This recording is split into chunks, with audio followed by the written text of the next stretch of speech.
အားလုံးပဲမင်္ဂလာပါကျွန်တော်ငါးလေးတွေကိုအစာ6ပဲကျွေးနေတာသူတို့လေးတွေကတိတ်မစားကြတော့လို့ဘာအစာများကျွေးရင်ကောင်းမလဲလို့လိုက်ရှာကြည့်တော့အသီးမီးယားကိုဖောက်ပြီးကျွေးကြတယ်လို့ပြောကြတယ်အသီးမီးယားကိုအကောင်ဖောက်ဖို့အတွက်ကတော့စားချမ်းရဲ့ရေဘူးလွတ်တပူလို့ပါတယ်ကျွန်တော်လည်းအခုမှပထမဆုံးဖောက်ပူတာပါလိုအပ်တာလေးများရှိခဲ့ရင် comment မှာပြောပြခဲ့လို့ရပါတယ်ကျွန်တော်လုပ်နေလေးကမှန်ကြည့်ပေးကြပါဦးနော်ပထမဦးဆုံးအနေနဲ့ကိုကာကိုလာဘူးရဲ့အဖုံးကိုအောက်ဆီဂျင်ကောင်းဝင်လို့ရတဲ့အနေထားအပေါက်လေးတစ်ပေါက်ဖောက်ပါတယ်အောက်ဆီဂျင်ကောင်းကိုဖြုတ်လို့မရတဲ့ဖက်ကနေပြီးတော့ထည့်ပါတယ်အပေါက်ကတအားမကြီးပဲချက်လေးဖြစ်နေတော့ဘာကောမထည့်နေစရာမလိုပါဘူးရေလုံးပါတယ်ဘူးရဲ့အောက်ခြေဖက်ကိုတော့ကျွန်တော်ဖြတ်ထုတ်လိုက်ပါတယ်ဒါပေမဲ့နည်းနည်းလေးတော့ထားပါတယ်ကျွန်တော်ကအဖုံးအဖြစ်ပြန်အတုံးပြမှမလို့ပါဖုံးလေးပါလေးဝင်လာတက်တာအောင်လို့ပေါ့နော်အဖုံးအဖြစ်ပြန်အတုံးပြထားတာပါပြီးလို့ရှိရင်တော့ဘူးလေးကိုချိတ်ထားလို့ရအောင်လို့ဘူးရဲ့အနာသားလေးကိုတန်ကြိုးလေးနဲ့ဖောက်ပြီးတော့ချိန်လို့ရအောင်လှုပ်ထားလိုက်ပါတယ်လှုပ်ရတာကအရန်ကိုလွယ်ကူပါတယ်ကျွန်တော်လည်းဒီများဗီဒီယိုတွေကြည့်ပြီးလိုက်လှုပ်ထားတာပါနော်ဒီထက်ကောင်းတဲ့နီလန်းလေးတွေရှိနေကျွန်တော်ကိုလည်းပြောပြခဲ့ပါဦးဗျဘူးလေးကချိန်လို့ရပြီဆိုရင်တော့အာတီမီယာစားဖောက်လို့ရပါပြီ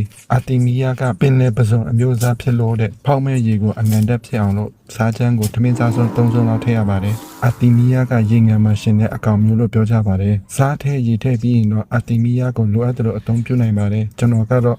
ကော်ဖီစွန်း2စွန်းလောက်ထည့်လိုက်ပါတယ်အာတီမီယာထည့်ပြီးရင်တော့အစောနာအောက်ခြေမှာအောက်ဆီဂျင်ကောင်းသားကိုအောက်ဆီဂျင်ပိုက်လေးထည့်ပြီးတော့အေးရပတ်လေးတက်ပြီးအောက်ဆီဂျင်ကိုခက်ပြင်းပြင်းလေးပေးထားရတယ်လို့ပြောပါတယ်ကျွန်တော်လည်းအေးရပတ်လေးကိုခက်ပြင်းပြင်းလေးပေးထားလိုက်ပါတယ်လုံးရတာလွယ်တယ်ဗျဘာမှမခက်ပါဘူးနော်ဒီနေရာမှာတခုပြောပြချင်တာကအေးရပတ်ကိုအောက်ဖက်နေပြီးလို့ရှိရင်ရေတွေကစိမ့်ထွက်တယ်ဗျအဲ့ဒါကြောင့်ကျွန်တော်ကတော့အပေါ်ကနေပြီးတော့ပဲပိုက်လေးချပြီးတော့ခက်ပြင်းပြင်းပေးထားပါတယ်ဗီဒီယိုထဲမှာတော့ရှည်သွားမှာဆိုလို့မရိုက်ပြတော့ပါဘူးနော်အေးရဖက်လေးတက်ပြီးတော့24နာရီအောက်ဆီဂျင်ပေးထားရင်အကောင်ပေါက်ပါပြီလို့ပြောပါတယ်ကျွန်တော်ကတော့24နာရီနဲ့မပေါက်ပါဘူးဘာဖြစ်လို့လဲမသိဘူးဗျကျွန်တော်48နာရီကြာသွားပါတယ်ဒါပေမဲ့အကောင်လေးတွေကတော့တကယ်ပေါက်တယ်ဗျအမုံအမွားလေးတွေပါ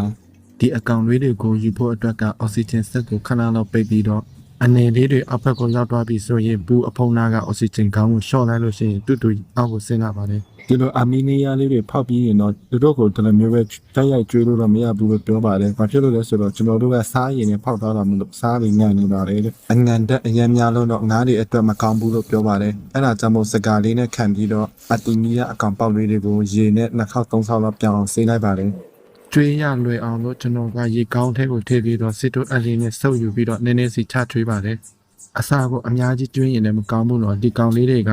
စားမကုန်လို့ရှိရင်2ရက်3ရက်ဆိုရင်သူကအနံ့ထွက်လာပါတယ်အတီမီယာဖောက်နီးလေးကတော့ဒီလောက်ပါပဲကျွန်တော်ကအခုမှပထမဦးဆုံးဖောက်ဖူးတာမလို့ကျွန်တော်လုပ်နေလေးမှာလိုအပ်တာများရှိရင်လည်းကျွန်တော်ကိုပြောပြခဲ့လို့ရပါတယ်နော်ဗီဒီယိုလေးကိုကြည့်ရှုအားပေးတဲ့အတွက်အထူးပဲကျေးဇူးတင်ပါတယ်